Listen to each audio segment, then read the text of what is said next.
Welcome to Washington Today on C-SPAN Radio for Tuesday, June 24, 2025. President Donald Trump says a ceasefire between Israel and Iran is in effect after expressing frustration with both countries for apparently violating the agreement he mediated. The president spoke before flying from Washington, D.C. to The Hague, Netherlands, for a NATO leaders summit.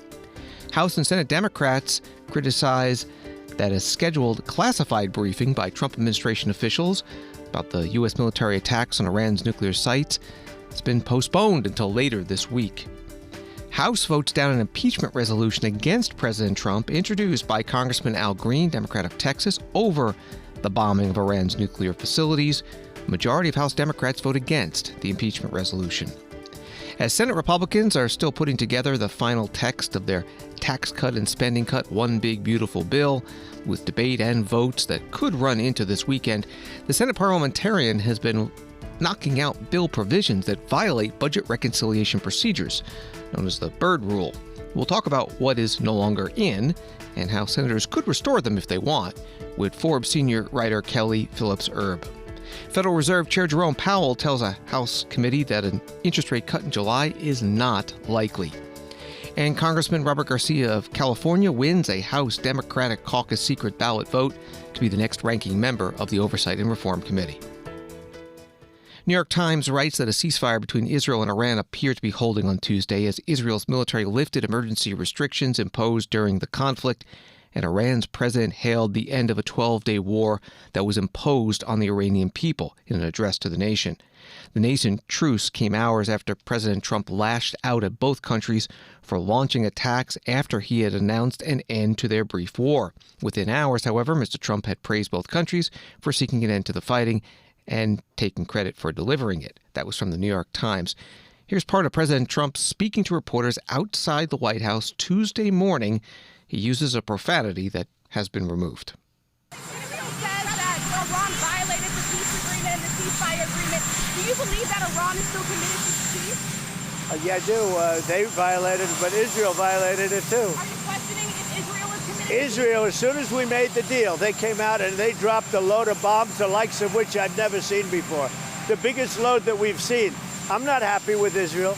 You know, when I say, okay, now you have 12 hours, you don't go out in the first hour and just drop everything you have on them. So I'm not happy with them.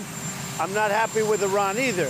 But I'm really unhappy if Israel's going out this morning because of one rocket that didn't land, that was shot, perhaps by mistake, that didn't land.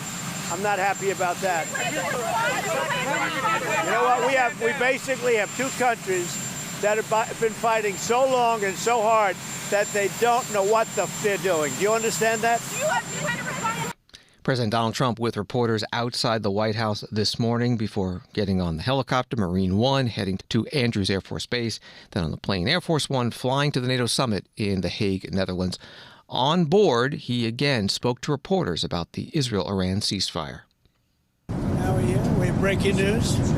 Everything good. Israel, as you know, turned back. They didn't do that raid this morning, fortunately. That was a big thing. Appreciate it. They had a lot of planes going, and they were going to do something, and they didn't do it. We're happy about that. Very happy about that. So the ceasefire is very much in effect, and I think we're going to keep it there for a long time. Did you speak to Prime Minister Netanyahu about that? I did. What did you tell him? I said you got to turn back the planes. They were going to go because, look, they hit him very hard after we made the deal yesterday. They were entitled to, but nobody thought that would have happened. But they hit him very hard, and that shouldn't have happened. And then, as you know, Iran hit them very hard last night because of that. I don't think they would have, except for the first hard hit.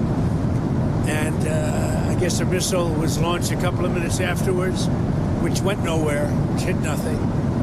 And there was going to be a retaliation this morning by Israel.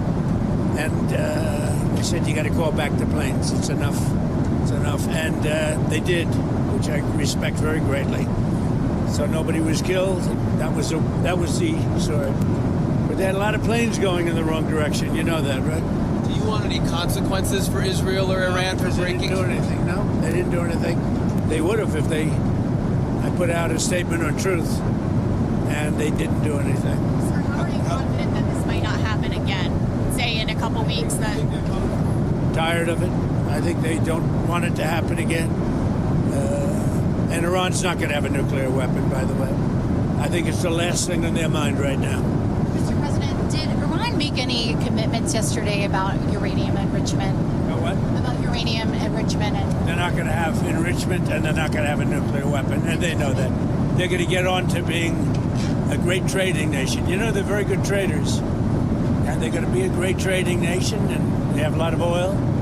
They're going to do well. They're not going to have a nuclear weapon. President Donald Trump on Air Force One with reporters as he flew from Washington, D.C. to The Hague for that NATO leaders summit. President later writing on his Truth Social page, both Israel and Iran wanted to stop the war equally. It was my great honor to destroy all nuclear facilities and capability and then stop the war. It's a story from NBC News. In a statement issued today, IDF Chief of General Staff Eyal Zamir said that Israel's campaign against Iran is not over, despite news that the countries reached a ceasefire agreement. He said, we have concluded a significant phase, but the campaign against Iran is not over. We are entering a new phase based on the achievements of the current one. We'll have more on Israel and Iran in just a moment, but President Donald Trump also said something about U.S.-NATO relations that's making some news as Politico reports it. On his way to a summit of NATO leaders, President Donald Trump undermined the alliance's core collective defense promise, injecting tension into a gathering designed to keep him interested in European security. Are you still committed to Article 5 of NATO? It depends on your definition. There's numerous definitions of Article 5. You know that, right? But I'm committed to being their friends. You know, I've become friends with many of those leaders, and I'm committed to helping them. President Trump on Air Force One. A few moments later, another reporter asked him to clarify. In your comments just now about Article 5, that will probably make some people in Europe concerned. Can you clarify what you mean? Are you still committed to mutual defense? I'm committed to saving lives. I'm committed to life and safety. And I'm going to give you an exact definition when I get there. I just don't want to do it on the back of an airplane. President Trump on Air Force One. It's an article from Reuters. NATO Secretary General Mark Rutte played down the comments. He told reporters at the summit venue in The Hague, I have no doubt the U.S. is totally committed to NATO, totally committed to Article 5. That Reuters article continues. President Trump also posted a screenshot of a message from Rutte congratulating him on his decisive action in Iran and getting all NATO allies to agree to spend more on defense. The summit and its final statement will be focused on heeding Trump's call to spend 5% of GDP on defense, a significant jump from the current 2% goal. It is to be achieved both by spending more on military items and by including broader security-related spending in the new target. Trump singled out Spain for criticism after Spanish Prime Minister Pedro Sanchez declared Madrid did not need to meet the new spending target. That was from Reuters. Story from The Hill. The Senate Democratic leader Chuck Schumer of New York blasted the Trump administration for postponing a classified briefing that was supposed to happen Tuesday afternoon on President Trump's decision to bomb 3 Iranian nuclear facilities over the weekend. Schumer said he didn't receive an explanation for why the briefing was postponed, but noted that delaying it until Thursday would give Secretary of Defense Pete Hegseth and Secretary of State Marco Rubio a chance to participate in the meeting. Schumer said senators wanted to know the results of the military strike and the scope and trajectory of the broader military conflict between Israel, Iran, and now the United States. That was from The Hill. Senator Schumer spoke in the U.S. Capitol. Now, this last-minute postponement of our briefing is outrageous, it's evasive, it's derelict. They're bobbing and weaving and ducking.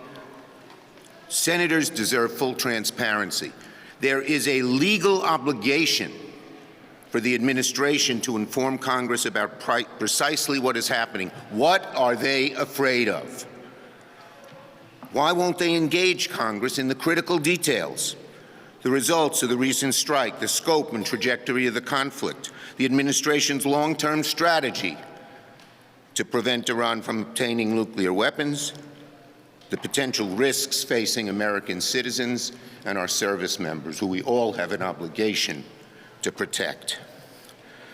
To be abundantly clear, neither Pete Hegseth nor Marco Rubio was scheduled to attend this hearing.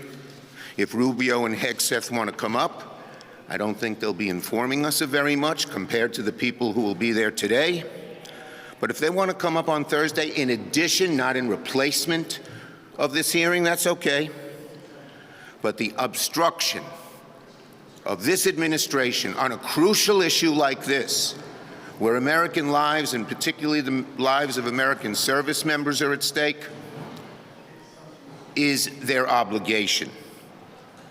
And it undermines the very principles of accountability and oversight that safeguard our democracy.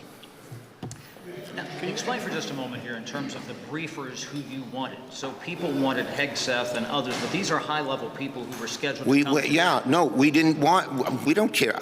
I think Hague is probably just going to give us talking points. But General Kane is scheduled to come. He probably knows more about the military operations, both now and in the future, than anybody. There were good people from the State Department who knew all of the diplomatic stuff. We want to hear them. Senate Minority Leader Chuck Schumer, Democrat of New York, talking to reporters in the U.S. Capitol building.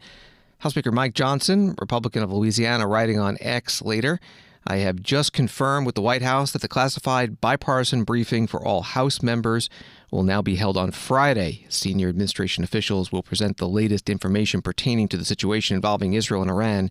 Details to follow." The House today voted to table or kill a resolution to impeach President Donald Trump over the bombing of Iranian nuclear sites without congressional approval. The resolution was offered by Congressman Al Green, Democrat of Texas, and the vote to table was 344 to 79. All the 79 no votes were Democrats, but that means more Democrats voted yes to kill the resolution. Before the vote, Congressman Green spoke on the House floor about it.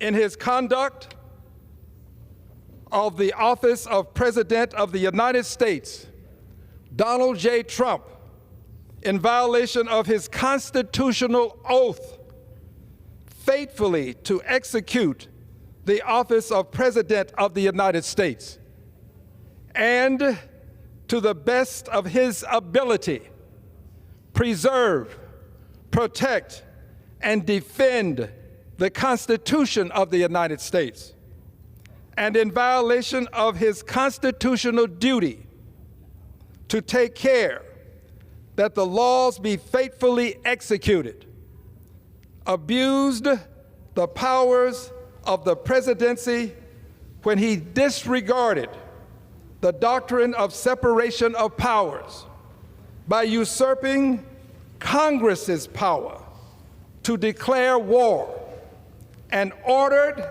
the United States military to bomb another country without the constitutionally mandated congressional authorization or notice to Congress. Cognizant of the fact that should another country's military bomb a facility within the United States of America, it would be a de facto declaration of war against the United States of America. Congressman Al Green, Democrat from Texas, on the House floor, reading his impeachment resolution against President Donald Trump. The House later in the day voted to table or kill the resolution, 344 yes, 79 no. House Speaker Mike Johnson, Republican of Louisiana, spoke against the War Powers resolution introduced by Republican Thomas Massie of Kentucky and Democrat Ro Khanna of California that would bar the U.S. military from unauthorized hostilities against Iran. The War Powers resolution of 1973 requires the president to notify Congress within 48 hours of deploying the armed forces in any case where war has not been declared, and the forces must be withdrawn within 60 days unless Congress declares war or grants an extension. The law has not been tested in court. Today, Speaker Johnson said he believes it's unconstitutional. I just want to say overall, this is America First policy in action. This is, as has been said here already this morning, the penultimate demonstration of peace through strength. This is what it means. But you got to have a strong commander-in-chief to make sure that happens.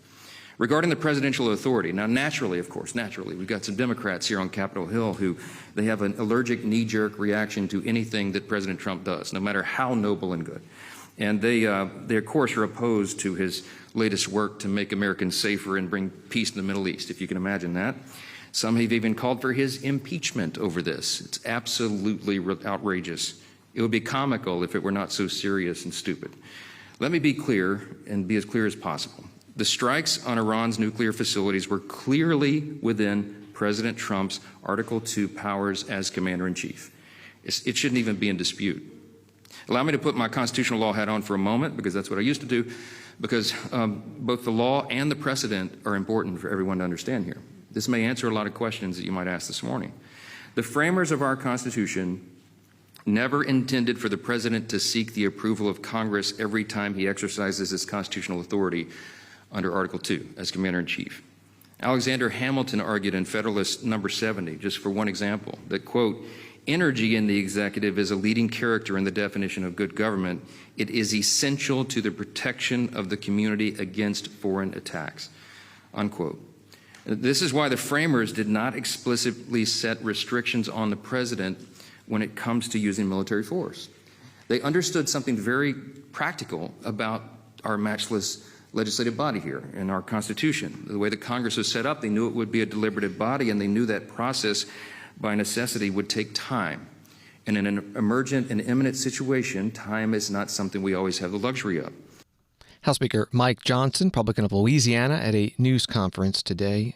Senator Tim Kaine, Democrat from Virginia, has introduced a similar war powers resolution on Iran in the Senate and says he expects there will be a vote there sometime this week. The potential escalation of the conflict among Iran, Israel, and the U.S. explored today at a Senate Armed Services Committee confirmation hearing for Vice Admiral Charles Brad Cooper, currently Deputy Commander of U.S. Central Command, nominated for CENTCOM Commander. These questions from Senator Elizabeth Warren, Democrat of Massachusetts. No one wants Iran to have a nuclear weapon, but experts in intelligence have told us time and time again Iran's nuclear program cannot be bombed out of existence. So the question is, what is President Trump's plan? Another endless war in the Middle East? Vice Admiral Cooper, you are currently the Deputy Commander of U.S. Central Command. You are nominated to be commander, but you're already there. You don't decide policy, obviously. You carry out the president's orders. So today, I just want to ask you if you have any clarity from President Trump, the commander-in-chief who chose this war, on what comes next. So, Vice Admiral Cooper, has President Trump communicated to you whether or not he could contemplate American troops fighting in Iran? Senator, as we sit here today, and as has been well described, a very dynamic time, yes. Literally right now as we're sitting here, the military's #1 priority is the safety and security of our men and women in the Middle East. That remains our priority. As I look to the future with the prospect of confirmation, my obligation, and in fact my duty, would be to provide the Secretary of Defense and the President a range of options to deal with policies that he would lead. And that's exactly where I would be committed. Are you working on plans to deploy troops if the President orders it? Senator, as you well know, we are working on plans every single day. I think this forum isn't the appropriate forum to talk about specific plans on force posture or what we're doing today. Certainly could capture that in a classified environment that I understand is So I'm just trying to get whether or not there are plans. I'm not asking for what the plans are in particular. But I take it from what you're saying, the president has not ruled out American boots on the ground in Iran? Senator, I think from a military perspective, it's critically important today that we provide the maximum latitude and decision space to the Secretary of Defense and the President to decide on key plans and directions, and we'll be standing by to execute those, as is our duty to do. Vice Admiral Brad Cooper, CENTCOM Commander nominee, currently the Deputy Commander, testifying before an Armed Services Committee hearing questioned by Senator Elizabeth Warren, Democrat of Massachusetts. Times of Israel writes that Iran is assessing the damage to its nuclear industry following Israel's intensive 12-day campaign against it, and arrangements have been made for its restoration. Iran's nuclear chief, Mohammad Eslami, said Tuesday the plan is to prevent interruptions in the process of production and services, he said, according to Iran's state-owned Mer News, claiming that Tehran had been prepared for damage to its nuclear sites. That was from Times of Israel. And from Reuters, U.S. airstrikes did not destroy Iran's nuclear capability and only set it back by a few months, according to one initial U.S. assessment. as a shaky ceasefire brokered by President Donald Trump took hold between Iran and Israel. 3 sources familiar with the matter who spoke on condition of anonymity told Reuters of the preliminary assessment. According to 2 of the sources, the assessment was prepared by the U.S. Defense Intelligence Agency. That was from Reuters. President Donald Trump has said the strikes over the weekend completely and totally obliterated Iran's key nuclear enrichment facilities. Iran launched missiles on Monday at the largest U.S. airbase in the Middle East in Qatar, none of which hit their targets. And ABC News reports that Iran unsuccessfully fired drones at U.S. bases in Iraq overnight. At today's Senate Armed Services Committee hearing, Tom Cotton, Republican of Arkansas, asked Admiral Cooper about what military threat Iran still poses. Although we have dealt a massive setback to Iran's nuclear threat, which is the worst kind of threat they could pose to us, Iran still poses a severe threat to our troops and to Americans around the world, right?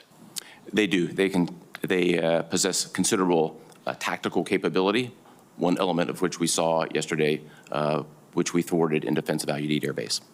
And as the next commander of Central Command, one of your top priorities will be to continue the aggressive defensive posture and to continue the deterrence that's now been reestablished against Iran to defend our troops in the region as well as all of our friends in the region, Israel and the Arab nations.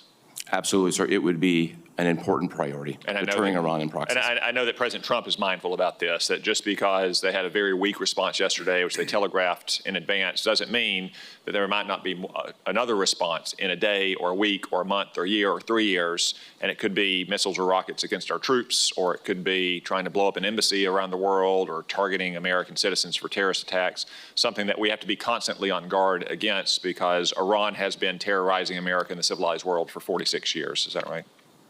Completely agree, sir. We've got to be in a 3-point stance, ready to go every single day. And at bottom, Iran didn't become a terrorist state because the United States bombed their nuclear bunkers. The United States bombed their nuclear bunkers because they're a terrorist state.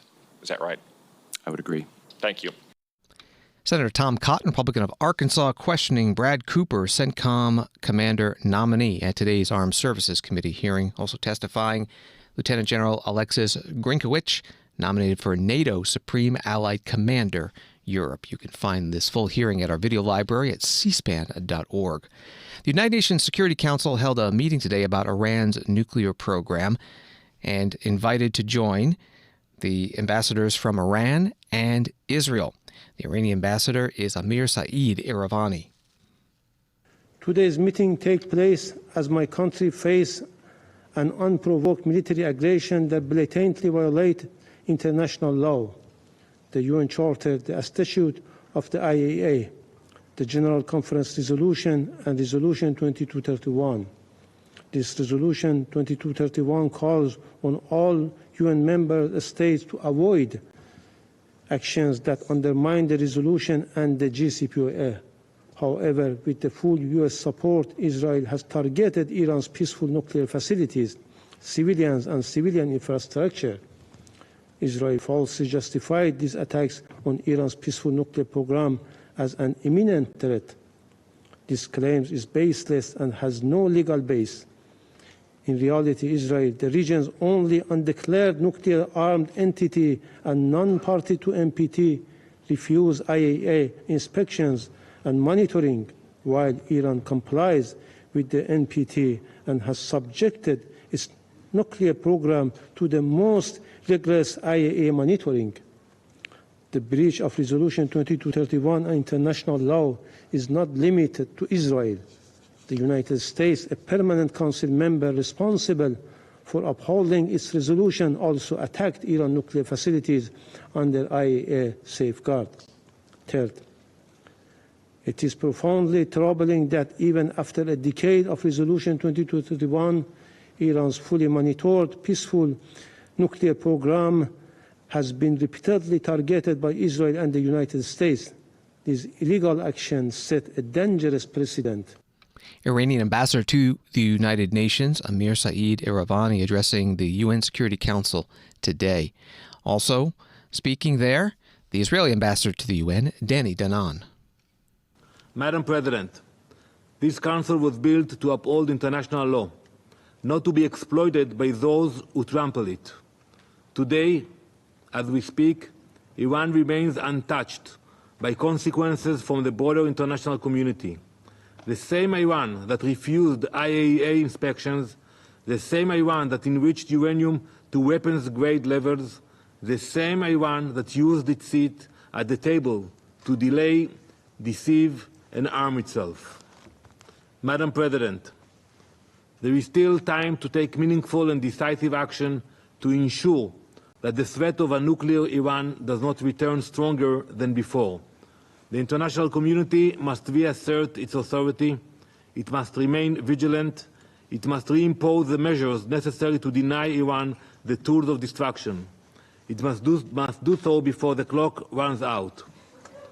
We are often told that diplomacy must be given a chance.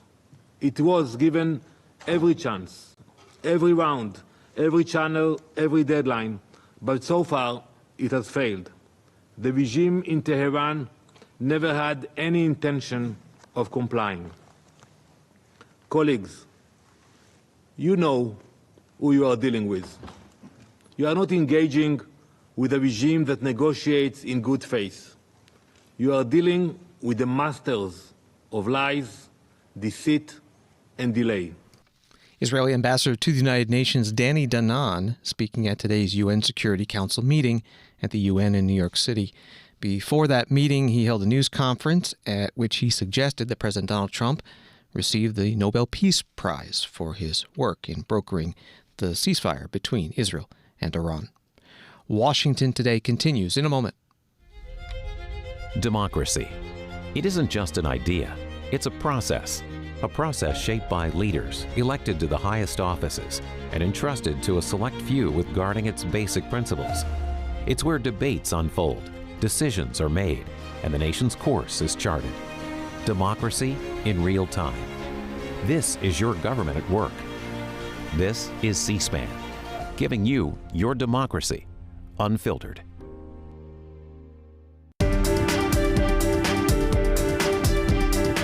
Welcome back to Washington Today, available as a podcast on the free C-SPAN Now mobile app and wherever you get your podcasts. President Trump writing on Truth Social, now that we have made peace abroad, we must finish the job here at home by passing the great, big, beautiful bill and getting the bill to my desk ASAP. It will be a historic present for the great people of the United States of America as we begin the celebration of our country's 250th birthday. We are finally entering our golden age, which will bring unprecedented safety, security, and prosperity for all of our citizens. To my friends in the Senate, lock yourself in a room if you must. Don't go home, and get the deal done this week. Work with the House so they can pick it up and pass it immediately. No one goes on vacation until it's done. Everyone, most importantly, the American people, will be much better off thanks to our work together. Make America great again. That post from President Donald Trump. The Senate Majority Leader John Thune, Republican from South Dakota, spoke to reporters today about getting enough Republicans in the Senate together that agree on what should be in the bill so that it will pass. Text is going to come out Wednesday or Thursday. Can you break it down? Motion to proceed on the bill, first vote on Thursday or Friday. Can you provide any clarity there? And, you have a couple colleagues who are outspoken with their complaints here. How are you confident that you'll have the 50 votes you need to proceed? Well, I just think when push comes to shove, you're looking at whether or not you're going to allow the perfect to become the enemy of the good. And there are a lot of things in this bill, as I pointed out. It modernizes the military. It secures the border. It brings tax relief to working families. It has the biggest spending reduction in history, and it restores energy dominance for our country. I mean, I think there is so much good in this, and when people sit down and evaluate how they're going to land in the end, you have to recognize that this is a process whereby everybody doesn't get everything they want, but I think we produced a bill working with the House, working with the White House, that will get the requisite number of Republican senators to vote for it so that we can pass it, get it back to the House. Hopefully they can take it up and pass it and put it on the president's desk. Senate Majority Leader John Thune, Republican from South Dakota, at a news conference. There are a couple of articles from The Hill.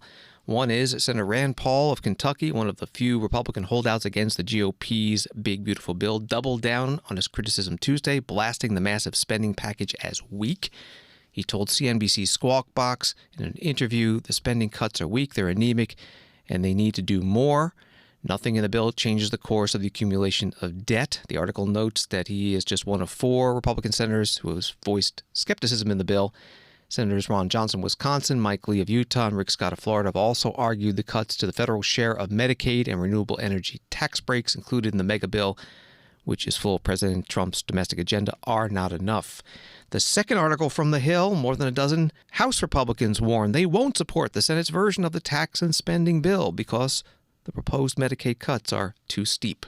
The Senate Minority Leader Chuck Schumer, Democrat from New York, took reporters' questions at a separate news conference today on Capitol Hill about the budget reconciliation bill. Leader Schumer, what is the Democratic alternative to this bill? Isn't it correct that without some mediation, we're going to see an increase in both personal and business taxes, regardless of what is bad in the bill? Taxes are going to go up. Okay, look, the bottom line is you will see in the amendments and reconciliation not only what we oppose in the Republican bill, but some of the things we stand for. And the public will see it. We just welcome the contrast that this reconciliation bill brings between what the Democrats stand for and what the Republicans stand for. Leader Schumer, you tried to get something moved last fall on AI. There's a major AI provision in this bill, the 10-year moratorium. Is that a good idea to delay that for such a long period of time? Well, what happened in the moratorium is they withdrew the entire national moratorium. They put some strings attached to it. There's a great dispute as to what those strings mean. Senator Cantwell feels they mean one thing, and Senator Thune thinks they mean another. Okay? Last one, yes, Bolton. You know, if there are amendments to make this bill better on Medicaid, reduce the size of the cuts, would Democrats support it to make the bill less bad? Look, there's so much bad in the bill. It's as bad as the Medicaid is. There are so many other things we oppose. Tax cuts for billionaires, as you've heard from us many times. So I don't think that would happen. Thank you. We always, of course, we will support. We're going to see, we'll have amendments to change the Medicare provisions, and we'll see how Republicans, who have always said they don't like this vote. Let me just say one other thing. Rural hospitals get clobbered. This little fund to help reimburse rural hospitals is just a fraud. There won't be even close to enough money to probably reimburse rural hospitals in any of the larger states. Senate Minority Leader Chuck Schumer, Democrat from New York, meeting with reporters. While Republican senators are negotiating the final version of the budget reconciliation bill, the so-called One Big Beautiful Bill, there are some provisions that may be out of their hands. Senate Parliamentarian has been going through provisions to decide which do not comply with the Byrd Rule. It's known as a Byrd bath. And joining us now to talk about that is Kelly Phillips, Forbes senior writer. At Forbes.com, you've got a pretty long list of some of the items that have already been dropped. What are they? Well, as you mentioned, there are a bunch, so I can hit some of the highlights. I think that we expected a lot of the provisions that came out of the Banking Committee to be on that list, and they were, and that included things like eliminating funding for the Consumer Financial Protection Bureau, which has sort of been under fire for a while, and the Senate Republicans thought this would be an opportunity to basically get rid of it, and the parliamentarian says no, violation of the Byrd Rule to put it together in this package. Another Banking Committee provision would have ended the Treasury Department's Office on Financial Research. And there's a couple of those kinds of administrative pieces that the parliamentarian just said, no to. There are some that also I think that folks have been paying a little more attention to, such as efforts to repeal those authorizations for Inflation Reduction Act programs. So that was the legislation that was passed under Biden that would provide a lot of incentives and other perks for promoting energy projects. And those have been on the chopping block. We knew that was coming, but the parliamentarian says, again, this is not the place for that.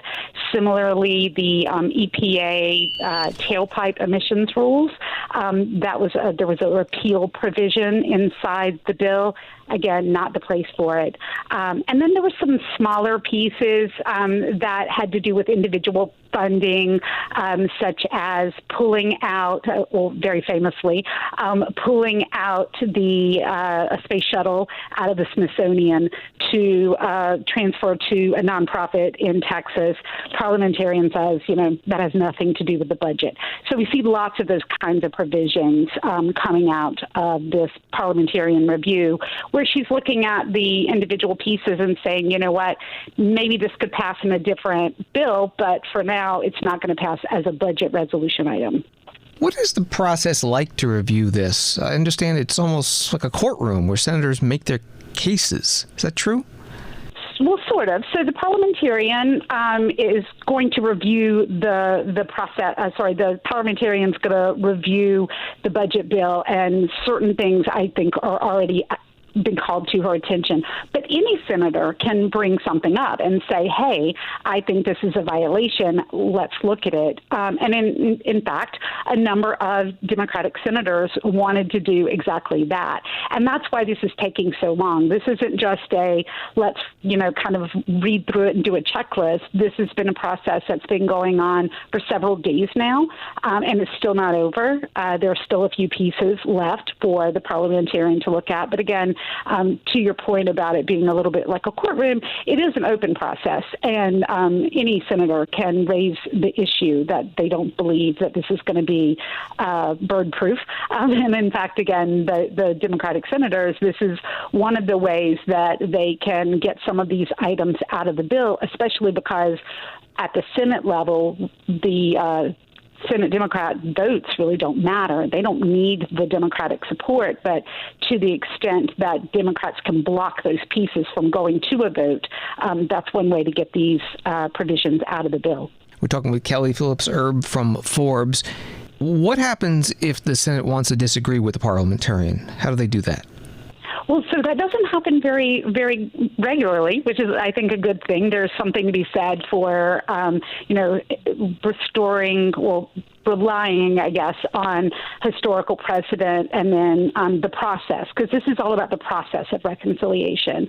So basically, if the parliamentarian determines that there's a provision in that bill that's a violation, it has to be taken out unless the senators vote to waive the rule, and that's a 60-vote requirement. And then there's another way that the provision can be taken out, and that's when the presiding officer of the Senate, who's currently J.D. Vance as the vice president, he can overrule the parliamentarian. Again, very, very rare that happens.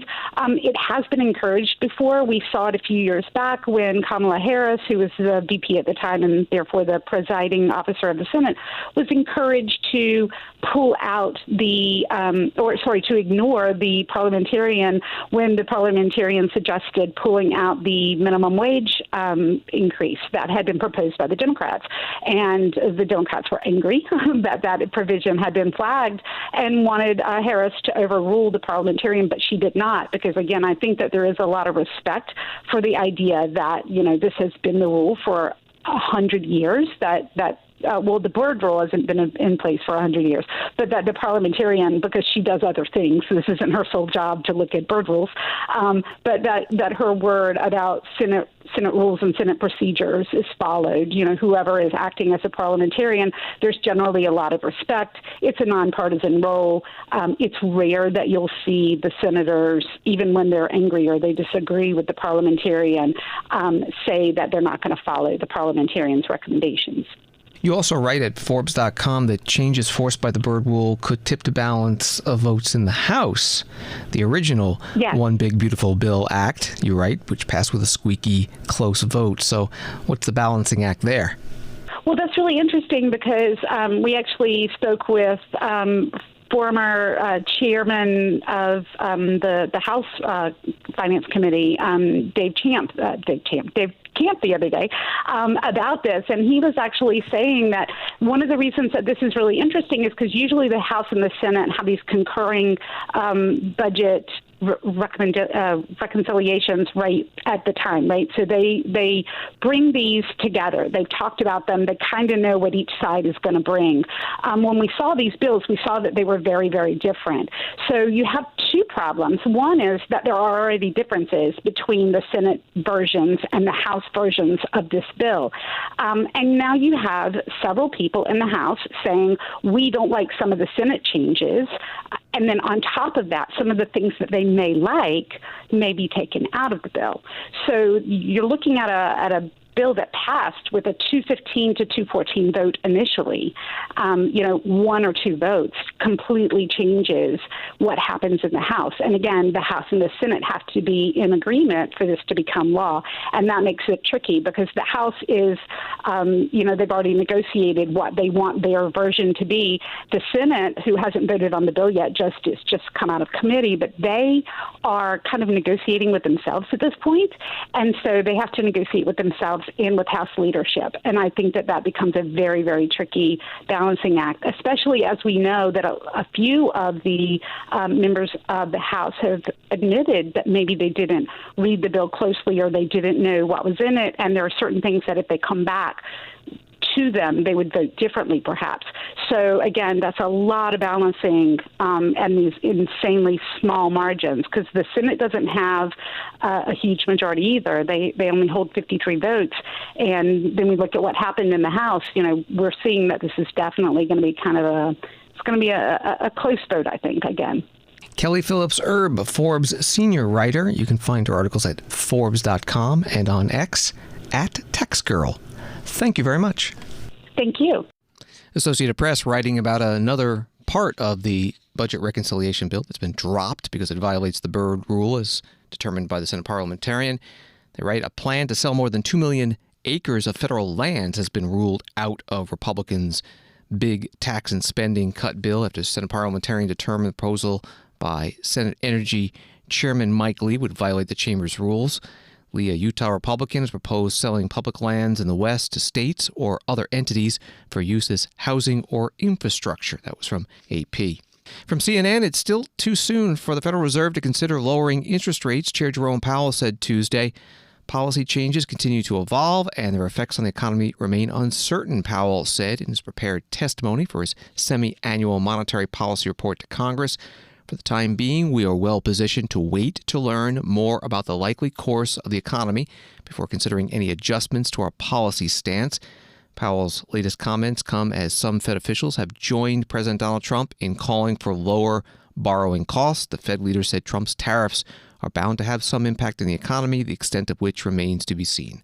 Reporting from CNN, Chair Powell giving his semi-annual testimony on monetary policy today before the House Financial Services Committee. Tomorrow he'll be before the Senate Banking Committee. Here's a question about interest rates from Congressman Bill Huizenga, Republican of Michigan.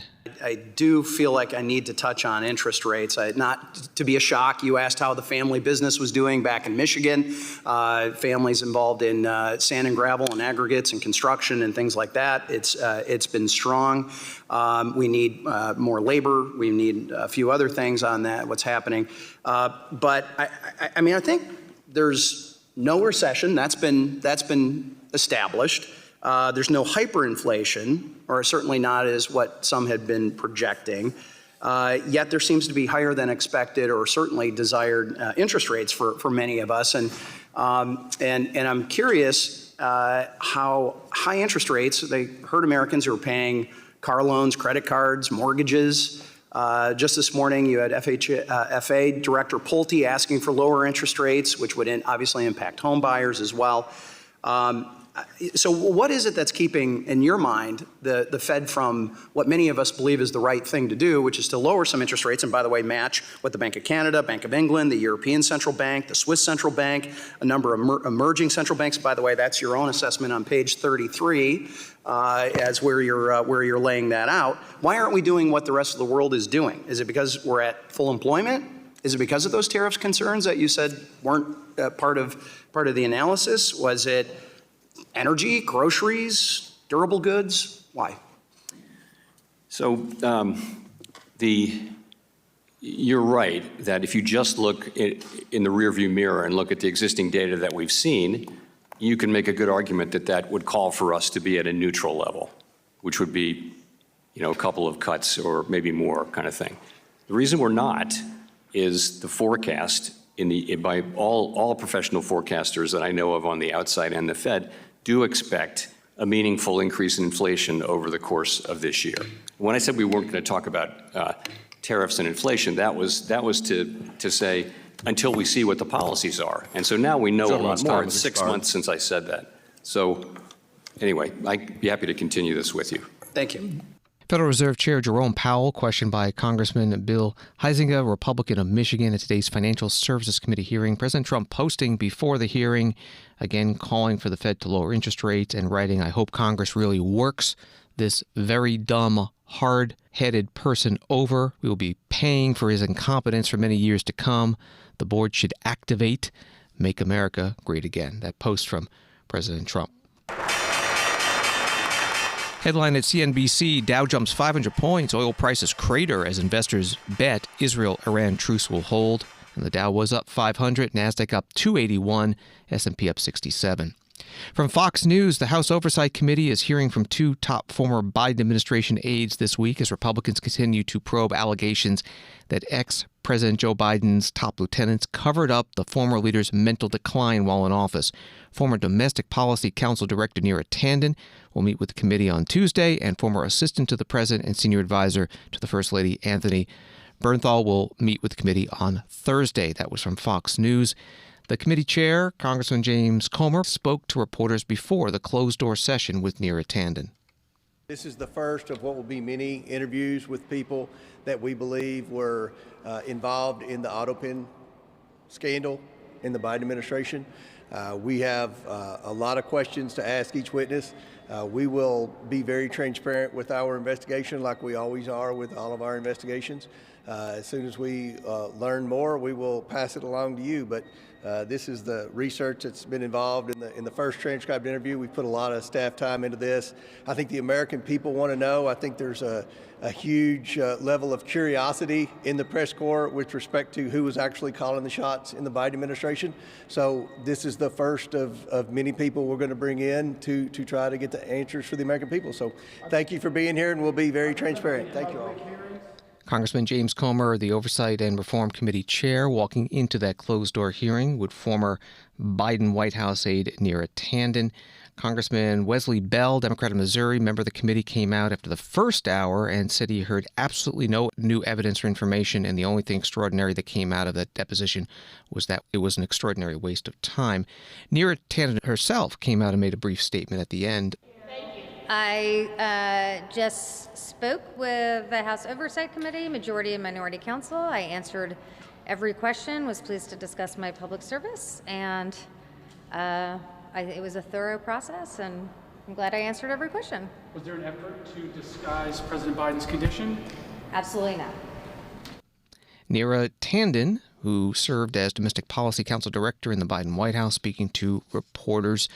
From the Fox News article, the committee also has interviews scheduled with former administration officials Annie Tomasini and Ashley Williams, while seeking interviews with several officials in the Biden inner circle, including former Chief of Staff Ron Klain and former Senior Advisor to the President for Communications Nita Dunn. Biden's former doctor Kevin O'Connor will sit down with House investigators in July. That was from Fox News.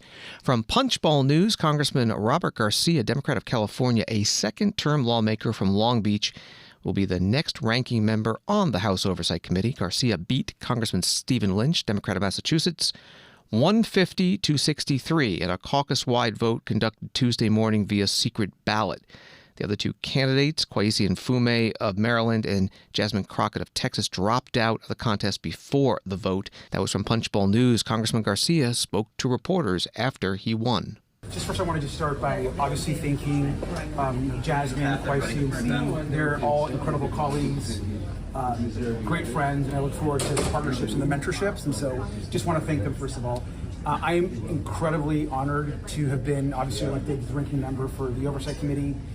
It is, I think, an opportunity for us to continue holding the corruption of Donald Trump accountable and also doing incredible work on government reform. The committee is made up of incredible members, and so I'm just very grateful to the caucus for this support. and we're going to get immediately to work. And so there is a big agenda in front of us. What's the first item on the agenda? Look, I think the very first thing is I'm going to go and talk to the incredible team at the Oversight Committee. There's incredible staff there. There's been a lot of turnover, as we know, on this committee for the last few years. And I'm going to let them know that we're ready for consistent leadership. We're going to uplift their work and do everything we can to hold this administration accountable and focus on the corruption of Donald Trump and also work to make our agencies better. Congressman Robert Garcia, Democrat from California, meeting with reporters after winning the House Democratic Caucus secret ballot vote to be Oversight and Reform Committee ranking member. He'll take over for the late Congressman Gerald Connolly, Democrat of Virginia, who passed away last month. Thanks for listening to Washington Today. Sign up for C-SPAN's evening newsletter word for word and get the stories making headlines in Washington sent to your inbox every day. Subscribe at cspan.org/connect. Have a good night.